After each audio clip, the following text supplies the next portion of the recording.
Girls' trip this weekend, don't worry, she said, not looking up from her phone. I replied, have fun, you deserve it, while internally cataloging the 17 lies she'd told me in the past month. Funny how love makes you stupid until it suddenly makes you surgical. Jessica had been planning this New Mexico getaway for weeks, or so she claimed. New hiking boots appeared in our closet, expensive ones she'd never worn hiking in the 8 years we'd been together. Designer luggage I didn't recognize sat by the door, still bearing Nordstrom tags that cost more than my monthly car payment. Which friend are you going with again? I asked, stirring my coffee. Bethany and Claire, I told you. Her thumb moved frantically across the screen. God, David, you never listen. The thing about being a software architect is that patterns become obvious. User behavior, system anomalies, data inconsistencies, they all follow predictable models. Jessica's behavior had become a fascinating case study in deception algorithms. Late nights at the office increased by 340% over 3 months. New passwords on devices we'd always shared. Credit card statements that arrived digitally now, no longer cluttering our kitchen counter. Her phone face down during dinner, silent mode activated religiously. And then there was Brandon Hayes. Jessica's boss had transformed from total asshole to actually pretty visionary sometime around February. Brandon this, Brandon that. Brandon's innovative marketing strategies. Brandon's insight into luxury hospitality trends. Brandon's goddamn genius at everything, apparently. I'd met Brandon once at Jessica's company Christmas party. Tall, artificially white teeth, the kind of handshake that screams, I'm compensating for something. He'd worn a Rolex that cost more than my annual salary. He talked about his little real estate ventures with the casual arrogance of someone who'd never missed a meal. Tell Brandon I said hi, I called as Jessica wheeled her new luggage toward the door. She paused, hand on the doorknob. What? Nothing. Just thought he might be interested in your hiking adventure? Her laugh sounded like broken glass. You're weird sometimes, David. The door clicked shut, and I counted to 30 before moving to my laptop. Love might make you stupid, but programming teaches you to trust data over intuition. Jessica's Instagram account loaded first. Privacy settings we'd never discussed suddenly blocked me from seeing her stories. Facebook showed the same restriction. But she'd forgotten about our shared Google Photos account, the one automatically backing up every picture she took. The first photo appeared at 2:47 p.m., geo-tagged from Austin's downtown district. Not New Mexico, not even close. A selfie in the bathroom mirror of the Driscoll Hotel. Jessica wore the black dress I'd bought her for our anniversary, the one she claimed made her feel too fancy for normal occasions. Her makeup was flawless, hair professionally done. She looked beautiful and radiant and completely duplicitous. The next photo, time-stamped 3:15 p.m., Jessica and Brandon on the hotel's rooftop bar, champagne glasses raised in a toast. His hand rested on her thigh with the casual intimacy of ownership. Her smile was genuine for the first time in months. I screenshot everything methodically, my programmer's mind automatically organizing evidence into folders, financial records, photo metadata, location data, a beautiful digital trail of betrayal, sorted and cataloged with the same precision I'd use for debugging code. The Google Photos sync revealed 17 more images. Brandon feeding Jessica strawberries. Jessica's hand on Brandon's chest as they danced. The two of them in what was clearly a hotel room, her luggage visible in the background beside a champagne bucket. My phone buzzed with a text. Arrived safely. No signal where we're hiking. Talk tomorrow. I stared at the message timestamp, 4:23 p.m. At 4:23 p.m., according to her photos, Jessica was in bed with Brandon Hayes, both of them very much not hiking, very much not in New Mexico, and very much not thinking about the husband. She'd been lying to for months. If she wants to play games, I said to my empty house, she picked the wrong programmer. The beauty of shared financial accounts is that they require both parties to maintain them, but only one person to control them. Jessica had always been terrible with money management, happily letting me handle investments, mortgages, and account maintenance. Such a trusting wife, letting her tech-savvy husband manage their digital life. I started with the basics: access logs, transaction histories, linked accounts. Our joint checking showed regular transfers to Jessica's personal account, always on Fridays, always exactly $800. Her personal spending had increased dramatically since February. Designer clothes, expensive dinners, a spa package that cost more than our monthly mortgage. Then I found the smoking gun buried in our shared cloud storage. Jessica had been sloppy with automatic backups. Her deleted text messages synced to our family iCloud account before deletion, creating a perfect archive of her affair.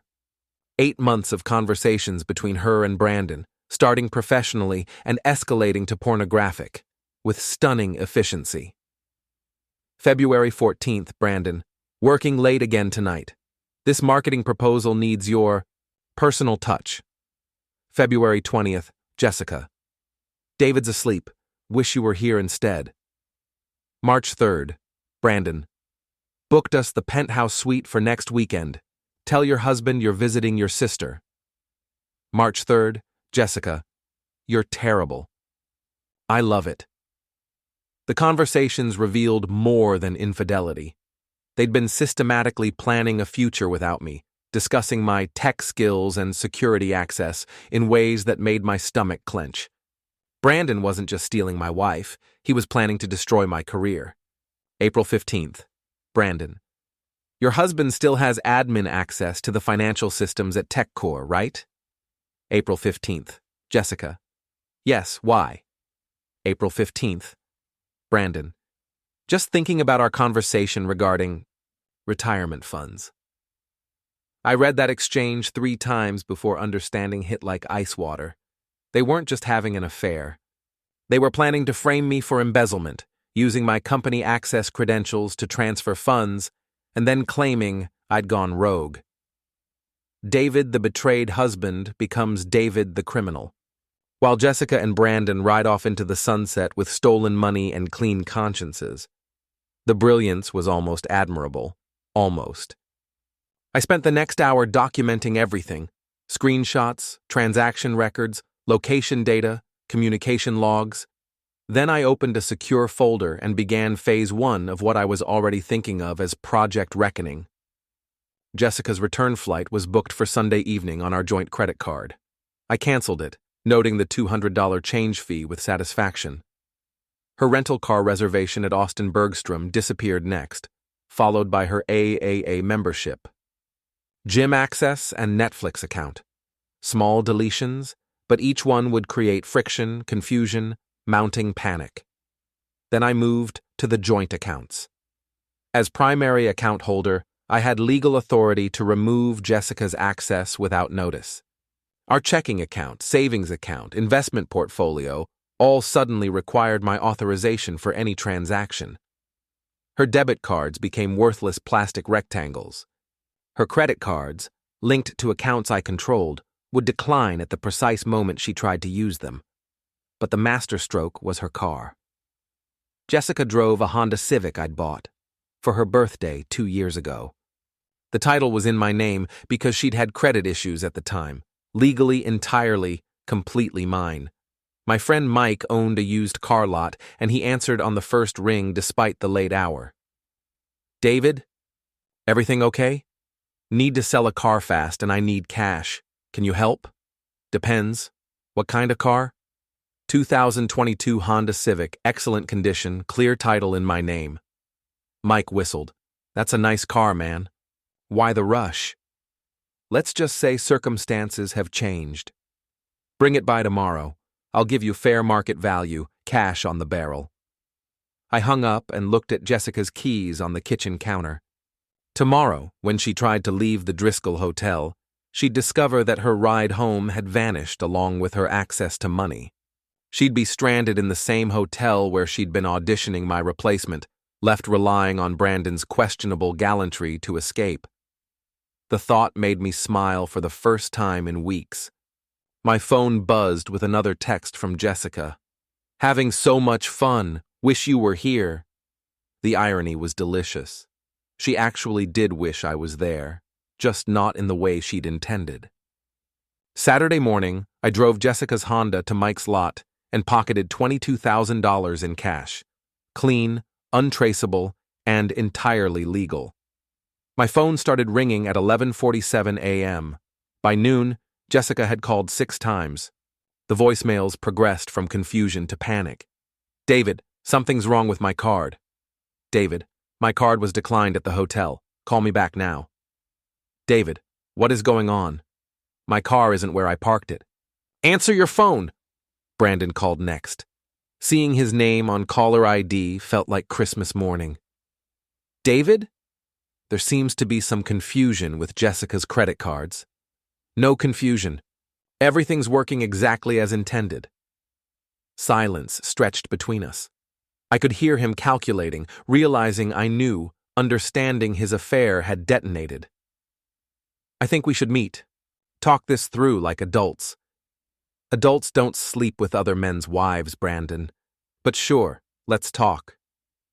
We met at Mozart's Coffee. Brandon arrived 15 minutes late, looking like he'd slept in his clothes. Jessica's stranded at the hotel. Her cards don't work, her car's gone.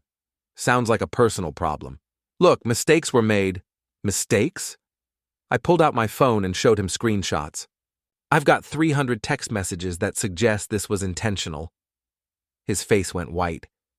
You want to know what pisses me off? It's that you thought I was stupid enough not to figure it out. David, listen. I found the messages about using my company access to transfer funds, your little embezzlement scheme. Did you really think framing me for financial crimes would work? We weren't actually going to. April 15th. Your husband still has admin access to financial systems, right? April 22nd. Jessica. Once we get the money transferred, how long before? We can leave the country? Brandon slumped. What do you want? I already have what I need. Sent evidence to your business partners 30 minutes ago. His phone rang. He saw the name and went white. That's Richards. Your biggest investor? Might want to answer that. He stumbled away, already stammering apologies into his phone. My phone buzzed with Jessica's text. What did you do? Nothing illegal, unlike some people. She called immediately. You son of a bitch, what did you do? Hello, sweetheart. How's New Mexico? Brandon's having a complete meltdown. Jessica, I found out about Brandon 3 months ago. I've been watching you plan to frame me for embezzlement. This isn't jealousy. This is consequence. Silence. I've already distributed evidence to both your families and employers. You did what? Your parents should be getting an email about now. So should Brandon's wife and your HR department. The line went quiet. Then I heard desperate sobs. You bastard. Probably, but I'm not going to prison for embezzlement. I hung up and blocked her number. Brandon called next. Blocked. Then Jessica from the hotel landline. Blocked. The afternoon was turning out better than I'd hoped. Sunday morning brought 17 missed calls and 43 unread emails. I deleted them all without reading and went for a run around Lady Bird Lake, my first exercise in months that didn't feel like obligation. The Austin sky was crystalline blue, the kind of perfect weather that makes you forget why anyone would ever live anywhere else. Runners and cyclists filled the trail, everyone moving with the easy confidence of people whose lives weren't imploding in spectacular fashion. I was stretching by the pedestrian bridge when my phone rang. My brother's name appeared on the screen. Hey, Kevin. Jesus Christ, David, what the hell is going on? Jessica's been calling Mom and Dad all night, crying about some misunderstanding. No misunderstanding. She's been sleeping with her boss for 8 months and planning to frame me for embezzlement. Silence. Then, are you serious? Dead serious? Want to see the evidence? Holy shit, are you okay? I'm great, actually. Best I've felt in months. What are you going to do? Absolutely nothing. The wheels are already in motion. Kevin laughed. a sound somewhere between admiration and horror.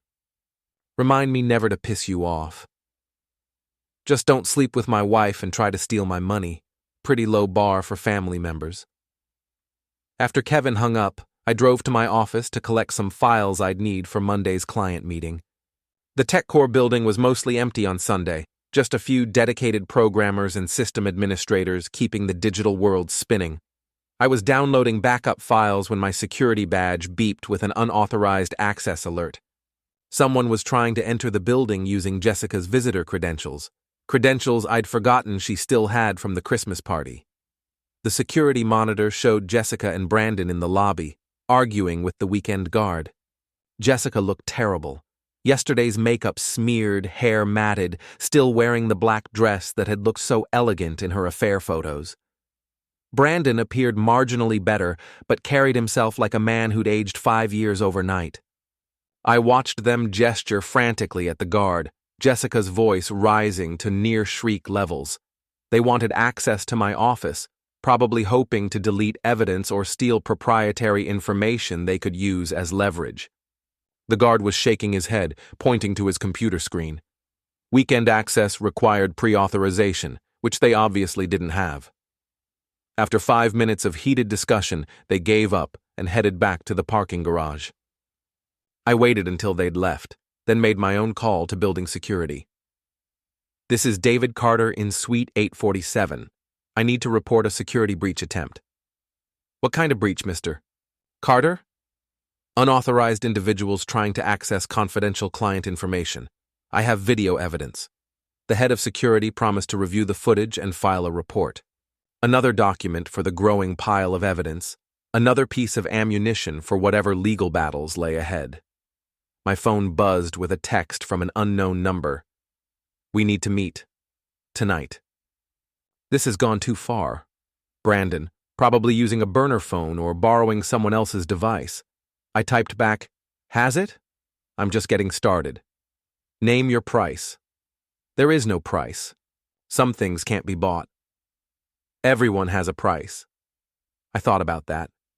In Brandon's world, probably true. Real estate deals, business partnerships, trophy wives, everything had a number, a cost-benefit analysis, a negotiable value. Okay, I typed. Here's my price. Complete confession to embezzlement conspiracy, public apology to both our families, and immediate resignation from all business positions. Impossible. Then we're done talking. David, be reasonable. I am being reasonable. You slept with my wife and tried to frame me for financial crimes. Compared to what you deserve, I'm being downright charitable. The phone went silent after that. I finished my work and drove home, stopping for groceries and a bottle of good whiskey. If this was going to be my last weekend as a married man, I might as well enjoy it properly.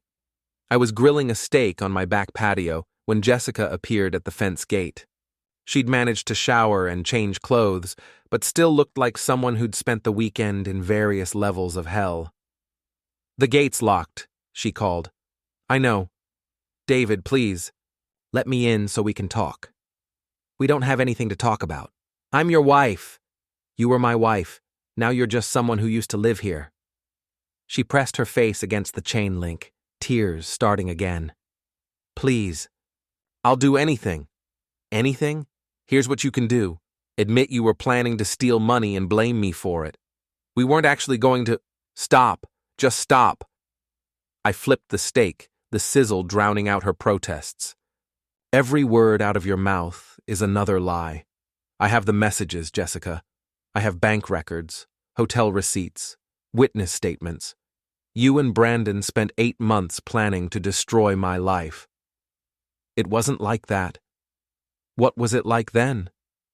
Explain to me how, once we get the money transferred, how long before we can leave the country?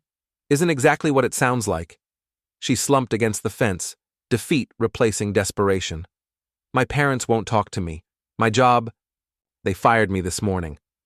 Actions have consequences. Novel concept, I know. Where am I supposed to go? I looked at her through the chain link.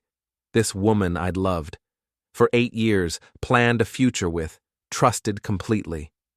She looked small and broken and utterly pathetic. I honestly don't give a shit, I said. Her face crumpled. You used to love me. I used to love the person I thought you were. Turns out she never existed. David, go away, Jessica. Go call Brandon or your parents or whoever else might still give a damn. But get off my property before I call the police. She stood there for another minute, probably hoping I'd weaken, show some trace of the pushover husband she'd manipulated for months. When I turned back to my grill without another word, she finally understood. I heard her footsteps retreat, heard a car door slam, heard Brandon's BMW drive away. The steak was perfect, medium rare with a beautiful char, exactly how I liked it. I ate dinner alone on my patio, drinking good whiskey and watching the sunset over Austin's skyline. For the first time in months, the silence felt peaceful instead of tense. My phone stayed quiet all evening. Monday morning brought Jessica waiting in the parking lot beside a taxi, looking like she hadn't slept. Her eyes were red and swollen, her clothes wrinkled from another night in hotel purgatory. David, please, just 5 minutes. You're trespassing on private property. She followed me toward the building entrance. My parents won't return my calls. Brandon's wife filed for divorce and he's blaming me for everything. Shocking. The married man turned out to be unreliable. What do you want from me, David? What will it take to end this? I considered the question seriously. What did I want? Justice? Revenge? Some cosmic balance restored to the universe? I want you to disappear, I said finally. I want you to stop existing in my life completely. I can't just disappear. I need money. I need a place to stay. Not my problem. Security was approaching, drawn by Jessica's raised voice. She saw them coming, and her desperation intensified. David, please, I'm begging you. I'll sign divorce papers. I'll admit everything. I'll do whatever you want. For a moment, I almost felt sorry for her, almost remembered the woman I'd once loved. Then I remembered the messages about leaving the country with stolen money. You know what comes next, I said. You figure out how to live with the choices you made. The security guards reached us. Everything okay here, Mr. Carter? Ms. Carter was just leaving. She's no longer authorized for building access. Jessica looked between me and the guards, understanding finally clicking. You think of everything, don't you? I'm a systems architect. It's what I do. I watched the cab pull away, carrying the wreckage of my marriage toward whatever came next.